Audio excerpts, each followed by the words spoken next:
students of Gita Nagari. Here we are, and we are starting presentation number 3, Varnasrama series number 2. I have sort of worked out about 12 or 13 of these series, and as I go along in my studies, I sort of make further presentations on these. So, as promised, what about Srila Prabhupada's statements that Varnasrama is not possible? No, Prabhupada didn't just say one thing. As with other things, Prabhupada said two things, or appeared to say two things. And this is how we'll approach this. Srila Prabhupada said it was not possible to establish Varnasrama. 2. He also said that it should be established. Both views must be reconciled. 4. The reconciliation conclusion. Oh, the verse. Dharma svanustita pungsan vishvakshena kutashuyahat notpade ratim shrama eva ikevalam. Brahmananda Maharaj made this, as he said, Prabhupada said, this is Dharma, and here Dharma means Varnasrama. Dharma svanustita pungsan. And ultimately, if this Varnasrama is not leading to devotional service of the Lord, then Shrama eva ikevalam. But he presented, yes, therefore it's very important. Okay, now we remembered that verse. And here are the topics. So let's start with the first one. Srila Prabhupada said it was not possible to establish Varnasrama. He said it. The Varnasrama society was considered to be the best institution for lifting the human being to the spiritual platform. But due to Kali Yuga, it is not possible to execute the rules and regulations of these institutions. Due to Kali Yuga, it's not possible. Kali Yuga is such a bad age. Everything is so difficult. This type of organization and everything is so confused. Especially when you start to get into this little area of what's my Varna. Generally, it's mixed, quite mixed.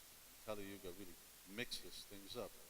Obviously, for one reason, is that there's no samskars, no purification, no education. Things become very mixed up. But let's not get into that as yet. But Srila Prabhupada clearly says it's not possible. He said it was considered, but it's not possible. All right, and this is written in Srimad Bhagavatam. It has weight. This is Prabhupada's purport in the Bhagavatam. And in the teachings of Lord Chaitanya, he says, when regulated life culminates in devotional service to the Lord, one attains his perfection. Otherwise, such regulations are simply a useless waste of time. Right, we're already devotees. As Prabhupada says, culminates in devotional service. Regulated life, Varnashram, culminates in devotional service. One attains his perfection. Otherwise, such regulations, Varnashram, is simply a useless waste of time. Shrama eva hi kevalam. Not necessary. Prabhupada also said that. And Prabhupada continues, say here in a letter. Acceptance of Varnashram means a little easy progress to spiritual life. Otherwise, it has no importance to us. These are pretty clear. And there's others. This is not the only statements that Srila Prabhupada makes. Srila Prabhupada made statements that were very quite clear that, and without qualifying the statements, that Varnashram is something that is for another age and that is really not so necessary for Vaishnavas. It's not needed. And devotees rightly quote these things. But now, from the previous previous presentation, I presented quite a few quotes that Srila Prabhupada says in favor of Varnashram. And I'd just like to present a few more. These are that Varnashram should be established. Srila Prabhupada also said Varnashram must be established. All right, here, Bhagavatam, 5th canto. What does Srila Prabhupada write? Srila Bhaktisiddhanta Saraswati Thakur, however, wanted to re-establish Daiva Varnashram. In Daiva Varnashram, there cannot be acknowledgement of social status according to birthright, because in Bhagavad Gita it is said that the determining considerations are guna and karma. One one's qualities and work. It is this Daiva Varnashram that should be established all over the world to continue a perfect society for Krishna consciousness. This may be astonishing to foolish critics, but it is one of the functions of a Krishna conscious society. Prabhupada writes it, and of course, Adi Guru put the emphasis on this in terms of Daivi Varnashram. But in any case, Prabhupada now is clarifying about Daivi Varnashram, and I won't have time to get into that, but from what I can see, there's Asura Varnashram, and Daivi Varnashram.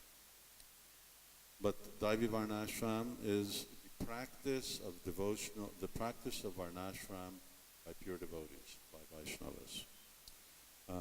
Prabhupada says it should be established. It's Bhaktisiddhanta Saraswati Thakur's mission. All right, what else did Srila Prabhupada say? And money spent for Krishna's palace, for Krishna's temple, for Krishna's worship, as gorgeously as, not for false. This is the human civilization. And to organize this, Varnashram will help you to divide the society, Brahman, Kshatriya, Vaishya, as there is division in the body. That will help. I had quoted this earlier. This is, if you see, 1 month before Srila Prabhupada leaves this world. Prabhupada speaks later on also about Varnashram, even much closer to his departure. And for me, that's a very weighty thing, because it's obviously on Srila Prabhupada's mind. Prabhupada, as he's leaving this world, and Srila Prabhupada has decided he's going, he's thinking about Varnashram, he's talking about Varnashram, he's putting it in his Bhaktivedanta purports, in the 10th canto, in Krishna's Leela. Finally, Srila Prabhupada got to Krishna Leela, and he's talking about the importance of Varnashram. This isn't that quote. That, once again, you can see in the final lesson video. And of course, it's there in the Bhagavatam. So Srila Prabhupada says, and that will help. It will help what? It will help devotees. It will help devotees in their own devotional activities. And another quote, again, from the February conversation. Harishori, I just remember 2 or 3 years ago there was a pamphlet came out about introducing the Varnashram system in the society, but actually nothing came of it. Prabhupada, yes, that time was not right. Now you can do something. Prabhupada is saying, all right, well previously, and I also remembered something quite vaguely in Montreal about some little pamphlet coming out and being spread around ISKCON about Varnashram, and it was an initiative. I don't know where the initiative came from. I haven't tracked that down. But Srila Prabhupada just says, all right, well, the time wasn't right at that time, but now you can do something. Prabhupada is emphasizing, yes, you can do something, and he gives more emphatic instructions. So, both views of Srila Prabhupada must be reconciled. We can't just choose one than another. We need to be able to reconcile Srila Prabhupada's apparently opposing statements in such a way that it's very harmonious. And of course, this is not a new phenomena. There are other things that Srila Prabhupada also said. For instance, one controversial one is, no one falls down from Vaikuntha, and we were with Krishna in the spiritual world. Reconcile it. But anyway, that's another topic. And other things that Srila Prabhupada also said. So what's our approach to this? A sincere student should not neglect the discussion of such conclusions, considering them controversial. For such discussions strengthen the mind. Thus one's mind becomes attached to Sri Krishna. So I think Vaishnavas know this Siddhanta Bulya Chitte verse, and philosophical discussion on how to resolve. I really wish I was there, because no doubt I'd be sitting with other devotees, pro, con, and we'd have more than just this one-way presentation where Sivarama Swami is talking to a camera, some cameras, and there'd be just This is what's going on. Siddhanta bolya chitte nakara alas. That we explore and go deeply and see if we can actually arrive at a common understanding. And Rupa Goswami explains how this process should take place. This is in Laghu Bhagavatamrita. When contradictions are found in the Vedic scripture, it is not that one statement is wrong. Rather, both statements should be seen in such a way that there is no contradiction. That's a real challenge. Prabhupada says, and it's certainly something that at least to my Western way of thinking is, well, it's either one or it's on the other. It can't be both. But we see examples like that. Dear Lalita, dear Odatta, dear Shanta. Krishna has so many different opposing natures. Very proud and at the same time very humble. So all things are possible. Here Rupa Goswami gives this very excellent instruction. He says both statements should be seen in such a way that there is no contradiction. So how can we see Srila Prabhupada's instructions in this way that we can at least resolve them? Will everybody be completely satisfied? I don't know whether that's possible, but many devotees be satisfied, and devotees can actually find a way forward to what seems to be Prabhupada's very persistent emphasis to us in his final years, in his final months, in his final days. The reconciliation. This is my humble effort at the reconciliation. I'm sure that there are many wise devotees who could resolve this a little better, but these are the faculties that I have. So it is very difficult to introduce Varnashram, but at least there must be some idea. So, once again, remember earlier on, this was in a purport, this was some. Here, this is the same February conversation. Now Prabhupada says, yes, it's very difficult. He's gone from not possible, that it's very difficult to introduce, but there must be some idea. So if something's very difficult, how do you introduce it? Well, you look at the essence. In other words, what's difficult? It may be that the details, the practical application, in which way things were done in a previous age was difficult, but there are certain essential features. Varnam, Kshatriya, Vaishya, Brahman, Shudra, Grihastha, Brahmachari, Vanaprastha, Sannyas. These are eternal principles. We saw earlier, Narada Muni said, these are eternal principles. Tasya kartaramapimam. There is a verse which is not in this presentation, but you'll find it in the 7th chapter of 7th canto, And Narada Muni says that sages or Brahmins, according to time, place, and circumstance, they adjust the details of Varnashram accordingly. Krishna, in the 11th canto, when he's introducing Varnashram, he points out how in Treta Yuga, that most of, at that time, passion and ignorance, goodness and passion were dominant. So Kshatriyas and Brahmins were the majority. Later on, in the next age, when it is passion, then it's Kshatriyas and Vaishyas. In this age, he says almost everyone is Shudra. So interesting that you would immediately think that when you have, for instance, Kshatriyas and Brahmins are the majority of the population, you have a different Varnashram structure than you have when the majority of the people are Kshatriyas and Vaishyas. And when Kalo Shudra Sambhavan, when being a Shudra is like being the president, then in this age, again, you have to adjust the structure. So the structures then were already somewhat different because the people, their qualifications, their ability to work was also different. So some type of change. So Srila Prabhupada says there must be some idea.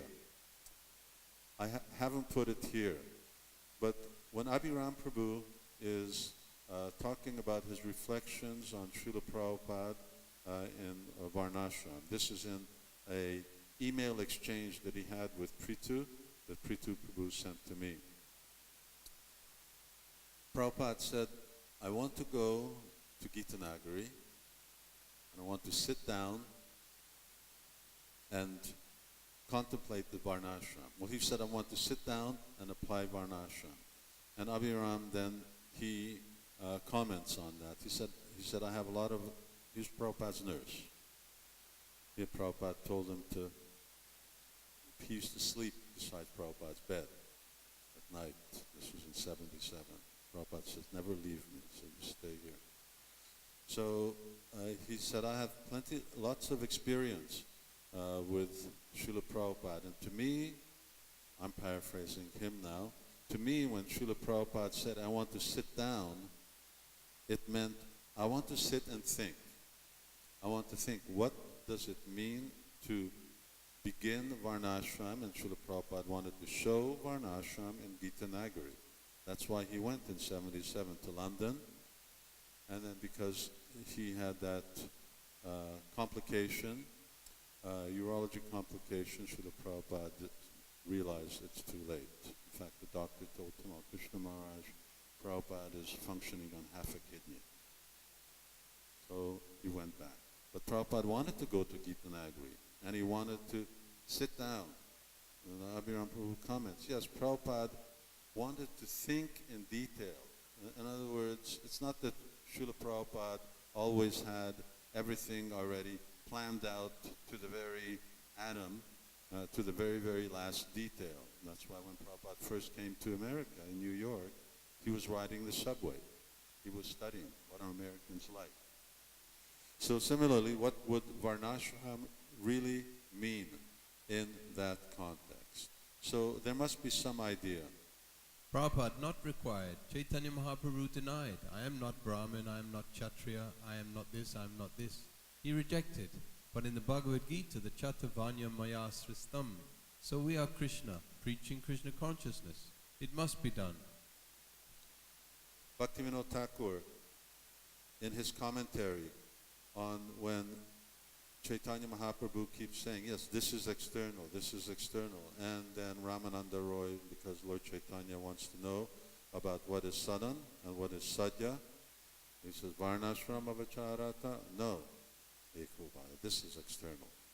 So often devotees say, well, Lord Chaitanya says we have nothing to do. Srila Prabhupada discusses this topic in more length than you see it here. Chaitanya Mahaprabhu is a sannyasi. He's already given up the world. He has nothing to do with it. But Krishna says, Chaturvarnyam, we're preachers. Therefore, while this may apply to the Lord, it doesn't necessarily apply to us. One, establishing... Wait, excuse me. Adi's doing good. I have to introduce this one because this is me. So, this is sort of my train of thought. No doubt it can be edited and it can be done in a much better way, but I am what I am. So my understanding here is that establishing the Varnashram Dharma of the previous age, and I gave the examples of what Krishna himself says, in all its details is not possible. We can't even do what happened just a few thousand years ago, 5,000 years ago in Dwarka and other places. But Prabhupada said there has to be some idea. And I'm not putting forward what the idea is, but there has to be some idea, because Srila Prabhupada repeat this. Somehow or another, we need to be able to package and incorporate the principles of Varnashram in such a way that they become favorable for devotees' practice of Krishna consciousness, because Prabhupada keeps repeating, but they are falling down. And he wasn't just talking about sannyasis. And devotees should be trained in the Varnashram college. And Prabhupada emphasized this thing, because Varnashram is not just something you pull out of the hat. So devotees will agree that this is what Srila Prabhupada said, but you don't make a Varnashram college overnight. You've got to make a curriculum. You've got to train teachers. You have to have a clear idea. Do we, in this Krishna consciousness movement, have a clear idea on Varnashram? We've got a clear idea on who is God. We have a clear idea on Prema Bhakti. We have a clear idea on Sadhana Bhakti. We have a clear idea on so many things, but we don't have a clear idea on what our social structure is. And if we want to have Varnashram colleges, which Srila Prabhupada is really moving forward on, we need to have a clear idea, some idea. And that some idea has to be clear. It has to be a curriculum. It has to be teachable. It has to be teachable, and not only for Kshatriyas, Vaishyas, but we see we've got to train brahmacharis. And probably the brahmachari ashram is the one where we have most training. Now, after many years, we see a difficulty in the sannyas ashram. We're getting some training in the sannyas ashram. Grihastha ashram really needs training, because the Grihastha ashram doesn't perform so well statistically. And what to speak of Vanaprastha, we've yet to figure it out. What is Vanaprastha in our Krishna consciousness movement? Here's an example, excuse me, just reminded me. You read 7th canto Narada Muni, you'll forget that. No one's going to be a Vanaprastha. Grow your hair, grow your nails, you don't bathe, skin bark, clothes made of bark or skin of an animal, you have to go off into the forest. Now, maybe in Tirupati living in the forest is easy, but in Hungary or in Gita Nagari, living in the forest, what to speak of go a little further north in Canada, you're going to live in the snow. So that's the business for really accomplished yogis, not for comfort lovers like us. What's Varnashram? What Srila Prabhupada said, Varnashram. Yes, you go to holy places, you travel to temples, and when he was talking about Varnashram for us, Vanaprastha for us, that was what Srila Prabhupada, the essence of Vanaprastha. What does it mean? Now you're taking a step away from family. Husband and wife no longer see each other as man and woman. They see each other as devotees. And they just help each other to advance in spiritual life. The business is finished, everything else is over, and the concentration is fully on spiritual life. That's the essence. And you don't have to go off into the forest and go through all kinds of difficult austerities. And the greatest austerity is preaching and practicing Krishna